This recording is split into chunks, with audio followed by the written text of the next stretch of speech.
Yeah, so what we were talking about a few minutes ago was, the standard thing that anybody that pontificates eventually comes to the big question of what's it all about, Alfie? Why are we here? What's life? So Brent, for those of you that don't know me, that's my son Brent. We were talking about what if life. Well, we were talking about how eventually we'll be able to plug our minds into, like, I don't know, what'd you say? Like a cloud, like a internet cloud. Yeah, and then maybe download them into like cloned bodies that are more healthy or whatever the case. I mean, all of that shit seems far-fetched to anybody that hasn't been paying attention, because it's not really far-fetched at all. Look at cell phones were a Star Trek idea. Flight was less than 200 years ago. So that led me to the Matrix thing, which is, what if life is really a computer program? Because it has all of the hallmarks of a computer program when you think about it. It's got wars and evil, which are like viruses, cancers, just the way we, like a cell in a cancer cell replicates itself. So do human beings when they end up having kids. It's like they're making a new entity. So I don't know, man. Yeah, it's that other trip too. Like I always think about is, I think the only time anything exists is if we look at it and we give it our awareness. But it's like that one saying. What's that one saying or some kind of phrase where if a tree falls in a forest by itself, did it really fall? Or no, if no one hears it. Yeah, if a tree falls in the forest, does it make a sound if nobody's there? Yeah. But I mean, like, even right now we're driving back to the house. How is it really there? How do we know it's there? Yeah. Maybe, I don't know. I just have these weird thoughts of what if something doesn't exist unless you give it your attention. But when you're not looking at it, who's to say that it's existing? Well, and it also depends on whose reality it is. If Michael's at our house right now, we call him, then we know the house is there because he's there answering the phone. But is he a part of our whole are we making him up, or does he exist? Does the house, what I'm saying? Yeah. It's weird. I don't know if you've ever played any video games. I always, whenever we talk about that part of it, I'll use Call of Duty. Let's just say that, you're sitting there in Texas and I'm here. We're playing on the same team, and I'm like, hey, meet me by the broken down bridge. So you run your little guy over to the bridge, and as you come over the hill, you see the bridge materialize, and you see another little guy running toward it. That's me. Where's that bridge when we're not meeting there? We know that the bridge doesn't really exist it was programmed to show up when it needs to show up. Yeah. But it doesn't really exist. There's no bridge in the digital game world waiting out there for somebody to come over. That's a perfect example in the video game world. Yeah, that's what I've always used it like that, because I remember back, I actually came up with that when we used to play. What was the game the family played? Delta Force? Yeah, I remember how I used to get blown away that we could meet at a certain place, and I'd see the little soldiers running across the field, and I'm like, holy shit, this rock wasn't here before we got here.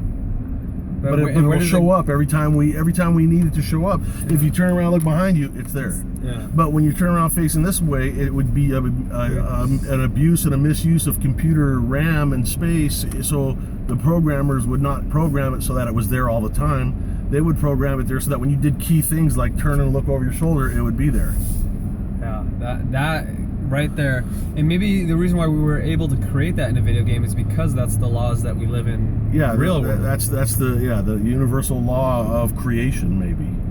And the only way things materialize is if we put our awareness around it. And if they have been programmed to be able to materialize. Very, very, very strange, man. But it's fun, My dad, he's at the point now, he's 80 years old, where he's like, he finds it pointless to even wonder about this shit because you're not going to get an answer.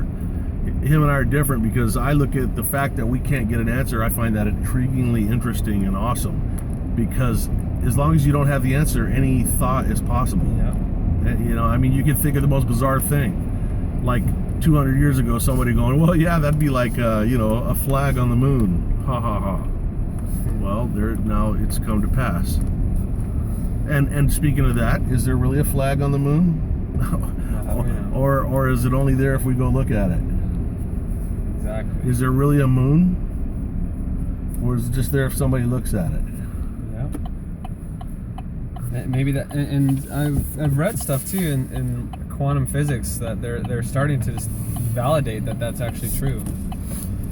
You know, on some level in the quantum world, that's how the laws work, where things only materialize if it has awareness. That is, yeah, you're absolutely right. That's a relatively new discovery, and that happened when I can't remember who. Oh God, I'm so bad with names, but they were exploring and trying to record. Like pellets shooting through a slit. No, it was like a photon or something like that.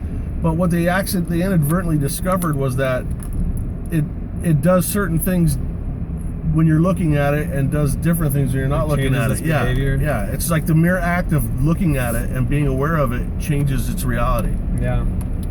That goes right back to the example we just talked about. Yeah. Yeah. And that might be why that happens, because that's the building block of the program. And that's how we are all creators. Wow. You know, and we don't even know it. We don't even realize that we create everything around us.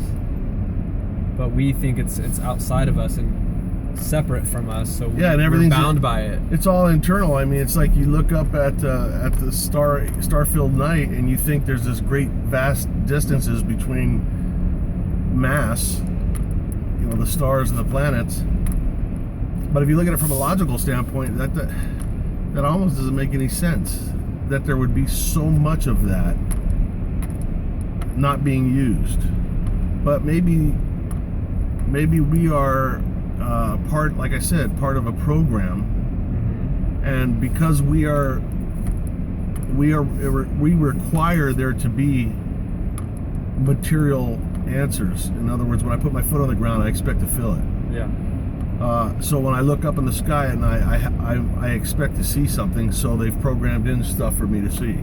And what other and it's unconscious too. It's behind the scenes. It operates behind the scenes. But if we made it more aware, we very well could have superpowers and be able to put our hand through a wall and stuff like that. You know, because we would know how the people talk about that too. About, like, you look at a wall, and if you look, there's more air and space than there is mass. Yeah. So what's interesting about that is that's how the stars are. Like, the space between them is exactly how the space are between atoms, and yeah, 99% space. And not only that's weird too, because not only are they the same, laid out the same, but they have a lot of the same characteristics. If you look at, you drill your view right into, like, say a molecule, and if you keep going smaller and smaller, you're going to eventually get to the atoms. Yeah. And then you're going to see, and I'm not really good at science here, so I may use the wrong word, but you get the gist. You'll see electrons flying around in an orbit. If you slowed everything down, it would look exactly the way the planets do as they orbit around the sun. I mean, there'd be no difference. Every now and again, one would spin off. Well, that happens in astronomy too. Mm-hmm. So they almost behave in the same laws as the gravity does with planets. Yeah. So there's some kind of common denominator with things microscopic and things in the macro world. I think that the answer is definitely in that comparison, because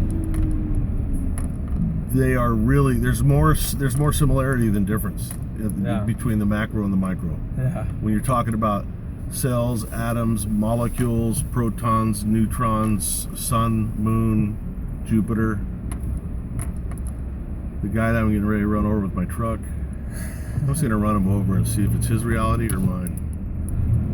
Maybe all we are is just a little atom, and the Earth is like a body of something, like some kind of living organism. Well, not even the Earth. The Earth is just a big molecule. Yeah, maybe that's just a molecule. And the space is the makeup of the skin. That's all goes back to Horton Hears the Who. Yep. I mean, people have thought that forever. And there's I always think that's probably more close to reality than far from it. Yeah. That we are nothing more than a very small part of a very large thing. We could literally be part of the entire universe, not just the solar system. The universe, as we understand it, could be part of a nose hair that's insignificant amongst other nose hairs in some giant nostril. Yeah. You know? And maybe it infinitely just does that. Like we live on a big giant nose hair. That's our universe, and then that person that has the nose hair lives in his world, and then he has a universe, and it just keeps going. Yeah, and he wonders, what it's all about, what's his life for, and he argues with his wife about spending too much money and stupid shit, and ultimately, when you get to the very end of this list, hello, oh God. So when you get to the end of the list, you basically, gravity at work. What the hell was I talking about? Oh, you find out that, everything is part of the God body. So then what would be, my dad would say, well, what would be the purpose of all this? My answer is always, if you could understand the purpose, there'd be no point and need for you to experience it. Yeah, maybe the purpose is there is no purpose, or no answer. Well, it's just more expansion, maybe. Human arrogance and ego demand answers to shit like that. Well, and our brains are just built to have logical thoughts like that of where and why. But well, once you spend more than 2 seconds contemplating infinity, then you can't be guided by logic or ego. Well, that was the crazy thing I experienced with ayahuasca too. Was those questions of why and how they evaporated, and it was more. It wasn't intellect with my mind. It was more of just a feeling and a knowing. It was very weird, but I didn't have that desire to want to know more. I felt like I already was in the knowing. Mm-hmm. It's really hard to put it into words. For those that don't know what ayahuasca is, it's like a shaman priest root that you boil and you drink it, and it causes a hallucinogen through use of DMP and endorphins and shit released from the. Look it up on Google, because I'm not sure. I haven't done it. He's done it, and it's designed to achieve spiritual awakening. Yeah, the main ingredient is DMT, and it's in almost all plants have it, this ingredient DMT. We all have it in our brains. Our pineal glands release it, and it's what gives us our dreams, and for some reason it releases when we're born and when we die, and scientists still don't know why that happens. Yeah, I think you were saying that at the moment of death is when it releases the most. Mm-hmm. Yeah, you get flooded with it. That makes sense. Everybody knows I'm retired LAPD, and for some reason, and any cop in a big city will tell you this, a lot of times when people die, they literally blow a load. It's really strange. Really? Yeah, it's one of those things that, it's not really talked about amongst the civilian world, but it's joked about with cops. I can't tell you how many guys you find laying there dead, and they got the map of Yugoslavia on their fucking boxers. Because they blew